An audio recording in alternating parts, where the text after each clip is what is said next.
Our first session today is a presentation on Strandfloor fire and acoustic inter-tenancy systems. Our main presenter is Paul.Clark from Laminex New Zealand. Paul's presentation will cover considerations during the installation of inter-tenancy systems. He'll also look at fire and acoustic inter-tenancy systems suitable for use in multi-level dwellings or commercial buildings. Paul's presentation has been approved for 5 points for NZRAB CPD program. And Paul joins us as the Technical Services Representative at Laminex. He has over 13 years in the building industry with an excellent understanding across a range of building products and the associated requirements of the building code. Paul's product knowledge aids technical discussions, and he supports architects, builders and building councils to ensure specification meets compliance. Paul, good afternoon to you. Hello, and hello everyone. Where are you joining us from today? I'm in Christchurch today, and I'd like to say it's beautiful weather here, not a cloud in the sky, so not experiencing the rain you are up in Auckland. Yep, no, all good. We'll enjoy it. Good to hear, but yes, very wet up here. Hey Paul, very much looking forward to your presentation today. For everyone, if you've got any comments or questions, please use the chat or Q&A function. And Paul, over to you. Thanks, Matthew. Welcome again to everyone. I'll start by just giving a background on the system and a little bit of background on the presentation as well. So the Laminex Strandfloor fire and acoustic inter-tenancy system. With the growth of medium high density residential housing, there was a need for an alternative wood-based solution that would address the issue of mid-floor acoustic noise in multi-level tenancy buildings. This led to the development of Strandfloor fire and acoustic inter-tenancy floor system, driven by Backman Cradle. Today I will be talking about the Strandfloor fire and acoustic inter-tenancy floor system, which can be used in both residential and commercial builds. I will be highlighting the features of the system, provide a broad overview of the installation, and a comparative information so that you'll understand what considerations there are for selecting the right mid-floor solution for your project. So what we are looking to cover off in the presentation is a brief overview of Strandfloor and its uses, products used in this system, attributes of the system, and a broad installation. So products used in the system, obviously Strandfloor, a key component, as is Pinkbat's insulation, structural timber battens, and recycled rubber cradles. So it's a simple but effective solution. I'm going to spend a few moments talking about Strandfloor as it is one of the key components of the acoustic system. So what is Strandfloor? Strandfloor is a high-density reconstituted wood panel. It's manufactured from strands of Pinus radiata, and they are bonded with a moisture-resistant resin and wax. Unlike particle board, it does not use small chips or shavings, nor contain urea formaldehyde resins that are used in particle board. The larger strand surface provides greater strength when compared to particle board flooring of the same thickness. The PMDI resin and unique manufacturing process provides Strandfloor with greater durability and moisture resistance. A wax emulsion is added to the resin during the process for increased moisture resistance. And it is available as a standard Strandfloor, or some people refer to that as untreated, and also in a Strandfloor H3.1 or Strandfloor treated panel. So where can it be used? So common uses, obviously a Strandfloor structural flooring platform would be its main use. As I alluded to earlier, we've got a treated panel and it's visually identified by a green tongue. That gives you increased exposure time, so an extra 4 weeks over the standard panel, and also for use in wet areas. It's also used as a wall lining, impact walls, so for example, that would be school gymnasiums, and also in residential wall lining. Sports floors, or activity floors, dance floors, etc. So again, indoor sort of sports activities. Flooring overlays, both to new and existing buildings, floors. General cabinet carcass work, so use in kitchens, bathrooms and laundries, etc. And also for stair and bleacher construction. So just a note on the use for cabinetry. If you're using that in a kitchen or bathroom or laundry area, we recommend the 20mm H3.1 product for that application. We're going to talk a little bit about compliance, as that's a critical factor. So both Strandfloor and Strandfloor treated, or H3.1, are Codemark certified. That's approved by JASANS, who are responsible for managing Codemark in New Zealand and Australia. Brands issued our Codemark certificates. Laminex only use reputable third-party providers. This is for industry assurance and peace of mind. The Strandfloor products are also brands appraised, have been for a number of years. So brands appraisal 676 is for the standard Strandfloor, and appraisal 677 for the treated Strandfloor for use in the wet areas. Brands test products to confirm they comply with a state performance to the New Zealand Building Code, and this is a scientific-based approach. Brands have a good knowledge and understanding of Strandfloor products, as they have undertaken testing them at the Research Centre in Porirua for over 12 years. They also understand how they fit into the building and other stages of the construction that could affect the performance. So a little bit about Codemark. I'm sure most people will be familiar or aware of Codemark, so this could be just a little bit of a refresher. So it's a third-party certification system to assess products for compliance with the requirements of the New Zealand Building Code, and it's a strong symbol of trust. It provides confidence to the building consent authorities and to the industry in general. Codemark certification is fast becoming the new standard for the industry, and indeed MB and BCAs are looking for Codemark for both products and product systems as a pathway to compliance. Products with Codemark can be substituted on site by builders with no amendment or delay costs, so that's an efficiency gain there. And products with Codemarks must be accepted by the building consent authorities as compliant with the building code. Staying with compliance, this is a bit of a busy slide, but what we're highlighting here is the clauses to the building code where we meet or exceed compliance. So we're singling out, I guess, a couple there is B1 for structural performance and B2 for durability.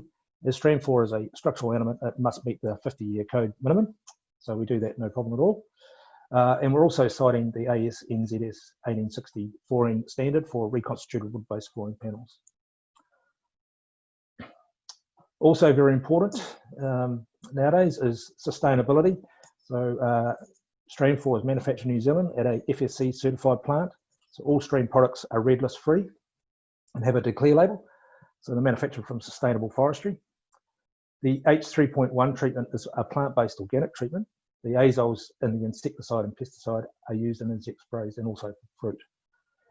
As a product of choice for living building and Green Star buildings, it contributes towards points, as well as high performance passive houses. So think of your structural insulated panels, or SIPS panels as they're referred to. It meets the Super E0 formaldehyde emissions level for manufacturing using formaldehyde-free polymer resin. So now we're talking a little bit about the Strandfloor fire and acoustic intertenancy system. So what it is and why we need it. As residential living and commercial activities intensify and become mixed use, noise from adjacent occupancies and buildings is an increasing issue. The Laminex fire and acoustic system helps address this, as it is a lightweight timber construction fire and acoustic intertenancy flooring system for multi-level and commercial and residential buildings. It's compliant with the New Zealand Building Code G6 airborne and impact sound clause as a raw floor, so that excludes any floor coverings. These additional floor coverings would increase the performance. It has an acoustic performance, so a sound transmission class of 65 or STC 65 rather, as an impact insulation class of 56. It has a fire performance, a fire resistance rating of 60, 60, 60, and again that was tested by brands. So that is the complete system. It has a specification number in the GIB noise control manual, and that's on page 65, so GBD FA 60E. So nice and simple for specifiers to use. It has a concentrated load of 3.6 kilonewtons and a uniform distributed load of 4 kPa or kilopascal. So office and retail loading, so again, for not just for residential use, but also for their office and commercial space. It's been independently tested by the Auckland University Acoustics Lab, and this has been verified by Marshall Day Acoustics. So continuing on with the system, it's lighter than comparable solutions such as concrete and steel construction and or fibre cement solution. Sheets are lighter and easier to install. It's easy to install, it's less complicated than other types of systems on the market. It doesn't require specialist cutting equipment. It can be cut on site with standard carpentry tools. There's no silica dust management required on site compared with other systems. We have an H3.1 panel, as mentioned earlier, for use in wet areas and increased exposure times. So multi-level builds can be take a bit longer, so the increased exposure time there is an advantage. There's 2 sheet sizes available, so there's some versatility around sheet sizes, 36 by 1200 and a 24 by 1200 there. It also can be used as an overlay system for concrete and CLT buildings, both new and existing. We have a standard and a level entry shower detail option, which we'll cover further in the presentation. It also has a brands appraisal for the system, and again, that's found in the GIB noise control system manual, so appraisal number 394. I guess lastly, it supports New Zealand manufacturers and suppliers. So now we're just going to cover off the installation or some of the key steps in the installation of the fire and acoustic floor system. So looking at this image, we're showing a standard mid-floor, and the difference with this is there's 2 layers of fireline jib, or jib fireline, and that's fixed to rondo ceiling battens with a jib quiet clip. So the quiet clip provides the isolation and stops the flanking or the noise, impact noise travelling through the floor. The insulation is in the mid-floor cavity, and that's to reduce noise reverberation or the bouncy noise within that cavity. And in this system, glass fibre was tested, so Inkback's glass fibre insulation. The image also shows a standard conventional mid-floor with standard timber solid joists. Other types of joists are also compliant, so LVL, I-beams, posi-strut and steel joists are also compliant. Now we're moving into the installation of the acoustic floor itself. So the construction would proceed as normal, so framing, mid-floor continues just as normal. The wall framing goes up once the mid-floor is down. After the mid-floor installation has been completed, the construction of the above floor should be carried out as standard practice. Once the internal walls have been completed with internal linings, the installation layer of Strandfloor acoustic floor can commence. So what you do is you position the cradles on the floor starting from one edge of the room. So you typically work from the furthest part of the room back towards the entranceway or doorway. The acoustic cradles are placed so they allow for positioning of the structural batten, and they're placed at 450mm centres along the rows of battens, and the batten rows are spaced at 400mm centres maximum. There's approximately 7 cradles per square metre of floor area. It is important that the battens are level to prevent any deflection in the floor, more so for rigid floor coverings such as ceramic tiles. This is achieved by using shims and in the cradle and a laser to ensure the battens are level. The cradles and structural battens are placed along the perimeter of the room with a 10mm gap between the internal line, and there's a little bit more detail on why that is as we go through. And if you are installing floor coverings such as ceramic tile, we recommend the installation of a perimeter batten, and that's just to provide more rigidity and prevent any deflection at the end of the batten rows. So again, we're moving now into the sort of final stages of the floor installation. So once the cradles and the battens have been placed out, the battens again must not exceed 400mm between the rows. They can be run in either direction of the room, so independent of the floor joist and the structural floor layer. And what we're just highlighting again is just that perimeter batten if you've got ceramic tile floor coverings. An acoustic layer is then placed between the rows of the battens. Now, the 75mm is the recommended insulation thickness, and it has to have a density of 9.6 kilograms per cubic metre. It's not critical that the insulation fits tightly around the cradles or between the rows of battens. It's there just to prevent any noise reverberation in that cavity. It is possible to use insulation less than 75mm thick, but it must be at least 75% of the floor cavity thickness. So for example, we have a 60mm cavity there, so the insulation would need to be a 50mm minimum, and again have a minimum density of 9.6 kilograms per cube.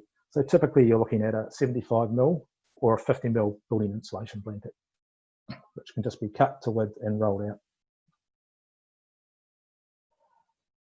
Now you're moving on to the final stages, which is basically the installation of the flooring panels themselves. So they're fixed to the structural battens. They're laid across them or perpendicular, and they're fixed down with a 45mm by 8 gauge screw. Fixing centres are as per the structural layer, so 150mm around the perimeter of the sheet and 200mm in the centre or the intermediate areas. Now in this part of the installation, you're allowing a 5 to 8mm gap between the edge of the flooring and the wall lining. This gap is filled with a PEF rod and then filled up with a jib acoustic sealant. And again, this is to prevent any impact noise flanking down the walls and into the tenancy above or below. And lastly, just highlighting the installation of tiled floor surfaces in bathrooms or wet areas. So we recommend the introduction of a tile and slate underlay. So the build-up is your Strandfloor panel, tile and slate underlay, waterproof membrane, and then your finished tile surface. Hey Paul, just a question that's come in. Can internal walls be erected on the acoustic floor layer? So non-load bearing walls can be. Typically the standard way to construct would be all your internal partitions are constructed and then the acoustic floor is post-laid. But if they're non-load bearing walls, so you can do that area and then fabricate or install the non-load bearing walls on top of the acoustic floor. Okay, all right, thank you. So while we just in the wet area part of the installation, I'm just going to highlight a couple of things around showers, a question that comes up quite a bit. So we have in our installation manual a couple of options for level threshold or level entry shower bases. We're just going to look at one because they're quite similar. They're just a modification of the same detail, basically. And we are using an Atlanta shower base in our installation manual. So we reached out to them for some help with this. The key detail, is where that arrow is pointing out is where the Strandfloor and the shower base intersect. So what you're doing there at that intersection or junction is applying a bandage or waterproof membrane tape as per any other intersection, wall 4, etc. And then your waterproof membrane over top of that. So that forms the waterproof joint. In this detail, the cradle legs have been cut down to 30mm and the battens have been machined to 20mm. So they come as standard 40 by 42mm. And then the Strandfloor has been put on top of that, and that's to provide extra support, even though the Atlanta shower base is self-supporting, and also a greater surface area for adhesion of the base to the floor. The other key factor around penetrations for services or drain wastes in bathrooms, showers, etc., is that where it penetrates through the floor, it's sealed with an acoustic sealant. The only place you need a fire collar or a fire sealant is where it would penetrate the jib fire line. So typically in the tenancy under the mid-floor. And just continuing on with the penetrations for services. So diameters up to 50mm, we're showing there an extra support. So extra cradles and an extra batten support as the whole board for services could introduce some deflection. And then for large diameter pipes, such as 100mm or greater, where the penetration is going through the center of the batten rows, we're providing a support either side of that hole for the service. So the extra batten length is not critical for the support, so approximately you're looking at 250 to 300 mils for that. I mentioned earlier about overlays on CLT and concrete. So what we're showing on this table is, again, there's quite a lot of info there, but we'll just pick on one particular thing. This table shows the IOC performance of Strandfloor acoustic floor stored on various common types of concrete mid-floor systems. The values have been modified and, computer modeled by Marshall Day Acoustics.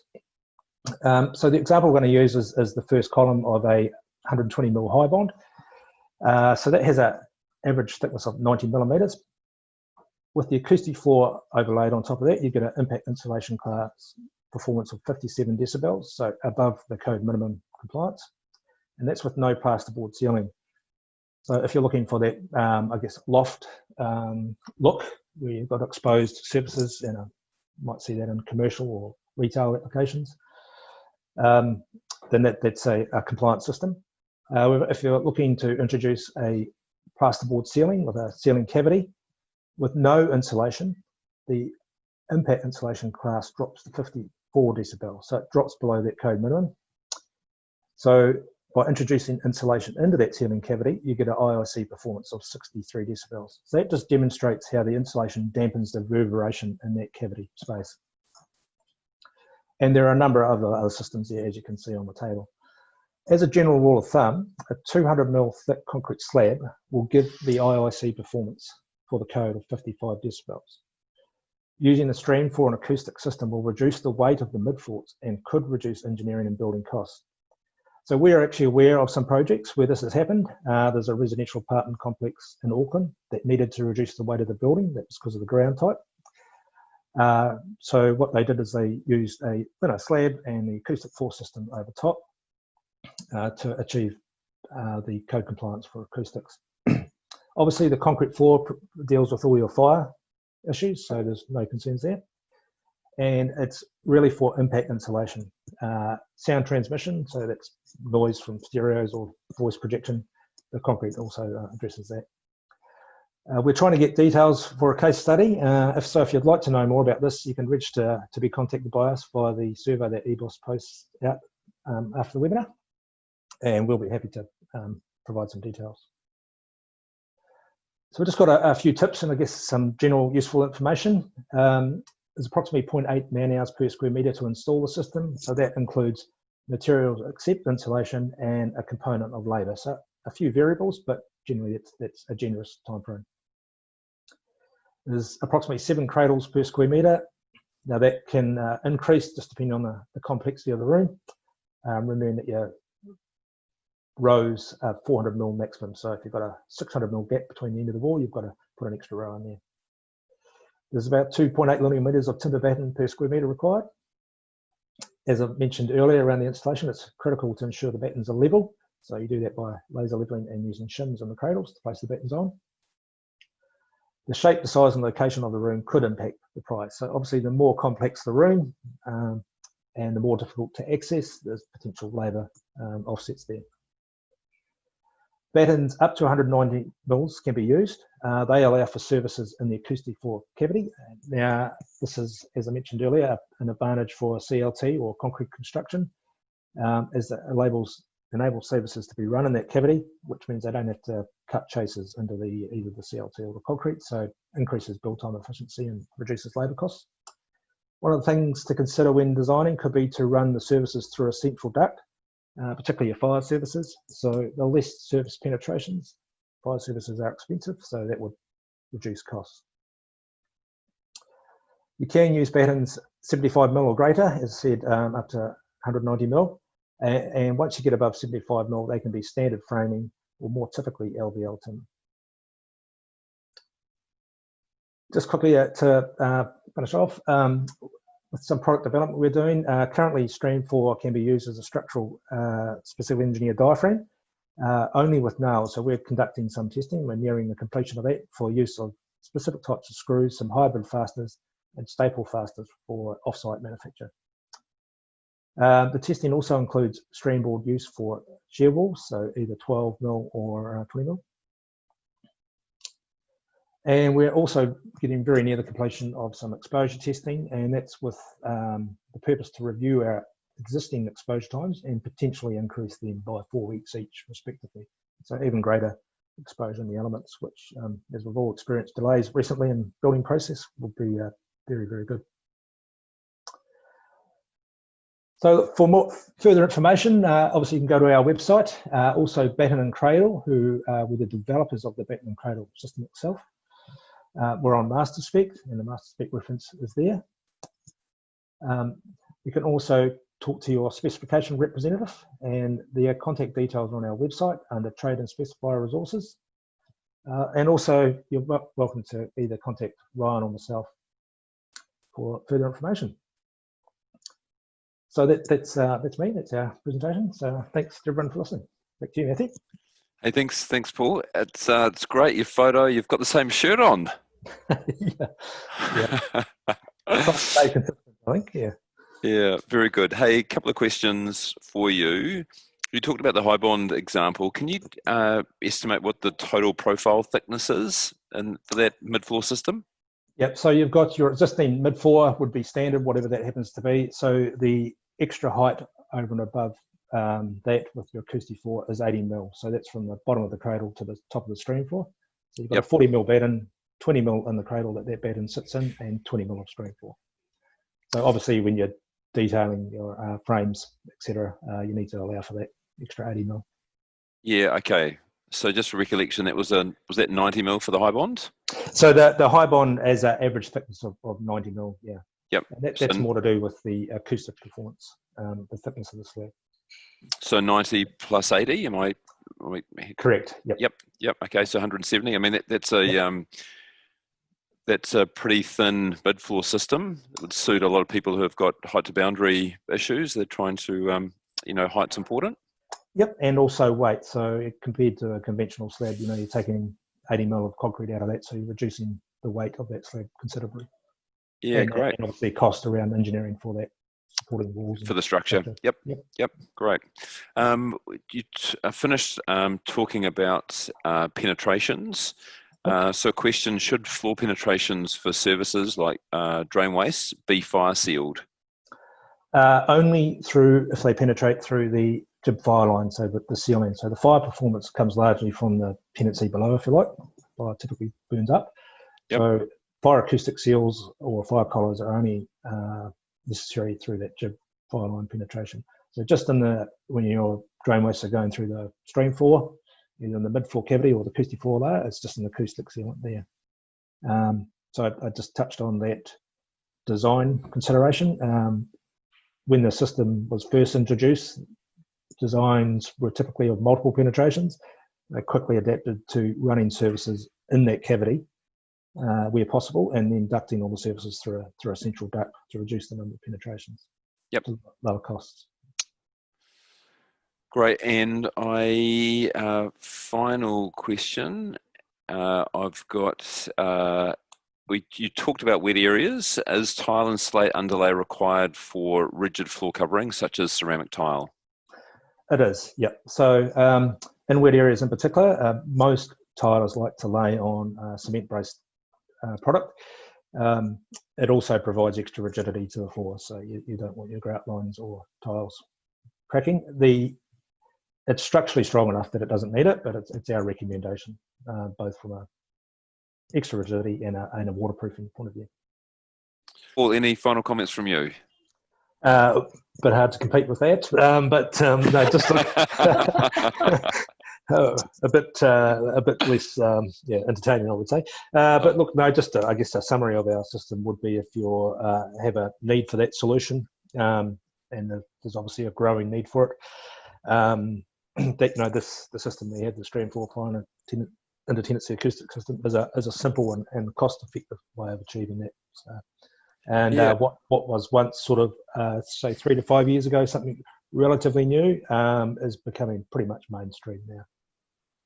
Paul, I certainly enjoyed that table where you've got the different options of substrates that you can build a system with, and to identify what the options are, and certainly thinking about how we can provide the right level of acoustic performance and understand the profile of that system as well, and the fact that it can take all different flooring types. I think's really valuable. So yeah, that's probably one of the beauties, and I guess that's evolved over the last wee while. Timber construction, there's a focus on that to achieve the demand for the various types of commercial and residential buildings. So it goes hand in hand with that.